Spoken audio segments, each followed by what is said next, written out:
Malam itu, Arga menerima pesan aneh melalui DM Instagram dari akun tanpa foto profil.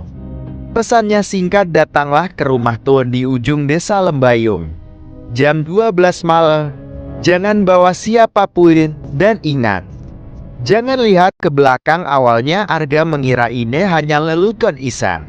Tapi rasa penasaran dan dorongan misterius membuatnya berkendara malam-malam menuju lokasi yang disebutkan. Rumah tua itu memang terkenal angker, dulunya bekas panti asuhan yang terbakar puluhan tahun lalu. Banyak kisah mengerikan dari warga yang mengaku melihat bayangan anak-anak, suara tangis, dan jeritan dari dalam rumah itu. Sesampainya di sana, rumah tua itu berdiri sunyi, hanya diterangi cahaya bulan. Pintu depannya terbuka sedikit, seperti mengundangnya masuk. Jantung Arga berdetak lebih cepat, tapi dia tetap masuk. Suasana dingin menyambutnya, bau kayu terbakar dan debu memenuhi udara. Begitu dia melangkah masuk, pintu menutup sendiri dengan suara gedebuk yang keras. Arga menoleh ke belakang karena kaget, tapi ia ingat pesan itu. Ia menahan gerakannya, mencoba tetap maju dan tidak melihat ke belakang. Arga berjalan menyusuri lorong panjang yang penuh dengan koretan tangan anak-anak di dinding. Ia mulai mendengar suara tawa kecil, samar, berulang. Lalu terdengar langkah-langkah kecil berlari di belakangnya. Tapi Arga tetap tidak menoleh. Ia hanya membisikkan, "Aku nggak akan lihat ke belakang." Tiba-tiba sebuah boneka usang jatuh dari atas lemari dan mendarat di depan kakinya. Boneka itu memiliki mata yang dijangit ulam dan mulut yang sobek. Dari balik kegelapan, muncul bayangan anak-anak tanpa wajah, berdiri diam menghadapnya. Arga mundur, ketakutan, dan hampir saja menoleh. Namun ia merem dan berjalan mundur perlahan. Di ruang tengah, ada sebuah cermin besar.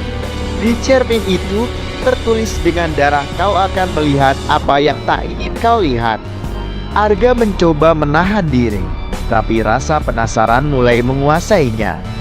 Perlahan, ia melirik ke cermin. Refleksi di cermin bukan dirinya, melainkan sosok dengan wajah hancur dan mata hitam bolong, berdiri tepat di belakangnya.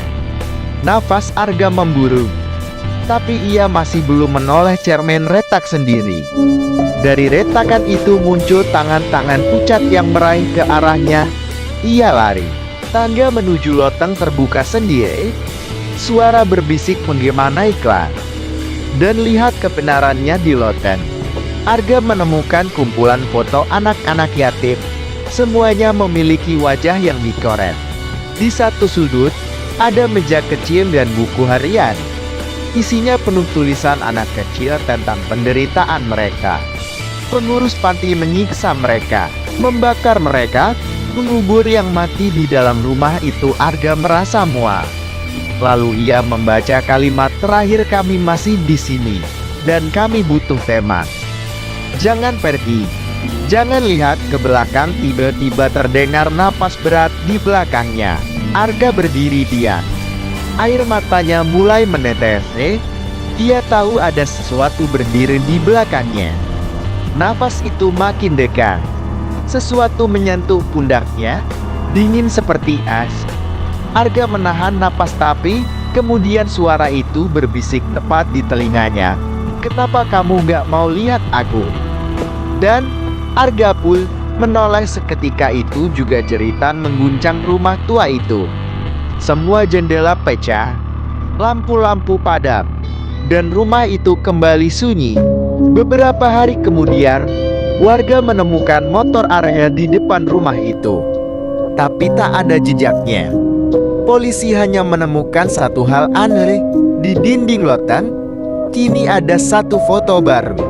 Foto seorang pria muda dengan wajah yang dikoret. Dan di bawahnya tertulis, "Dia akhirnya melihat ke belakang."